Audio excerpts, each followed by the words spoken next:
In Luke chapter 5, Peter had been fishing all night and caught nothing. He was cleaning his nets, and Jesus told him to go out into the deep water and cast his net again. Peter said, "This isn't going to work, but I'll do it because you're telling me to." Peter did as Jesus said, and he caught so many fish that his net began to break, and he had to call his partners to help him. It's after Peter has caught the biggest catch of fish in his life that Jesus says, "Come, follow me, and I will make you a fisher of men."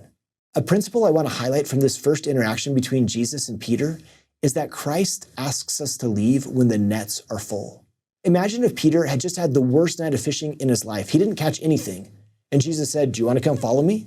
Peter might have said, "Yeah, I hate fishing anyways. This is a great time to leave." But that's not what Jesus did. He asked Peter to leave at the pinnacle when his nets were full. Sometimes that happens to us as well. Here's a modern example from Elder Robert D. Hales. He said, "I was at Harvard Business School. I was stretched to my capacity.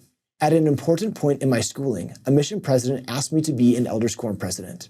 It's the only time in my life that I have ever questioned an assignment." Can you see how Elder Hale's nets were full? He was at an elite school. How could he devote a significant part of his time to a church calling? Elder Hales continues, "So I went home and said to my wife, 'There's a chance of failing in my schooling if I become an Elders Quorum president.' She said to me the words which have helped for many years. 'Bob, I would rather have an active priesthood holder than a man who holds a master's degree from Harvard.' But as she put her arms around me, she said, 'We'll do them both.'" Note what Elder Hales says next. That decision was much harder to make than when years later I accepted the call to serve as a general authority and left my business career behind. Here, Elder Hales alludes to a later time when his nets were full.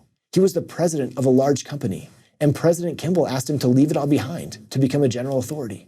Elder Hales concludes with an interesting observation. You really show the Lord who you are and what you are willing to become when you make those hard decisions as a young person. Elder Hale's choice to serve Christ as a graduate student, even when his nets were full, changed the whole course of his life. What does this look like for you and me? How will Christ ask us to leave when the nets are full? How will we respond? To see more videos like this one, simply search Seeking Jesus.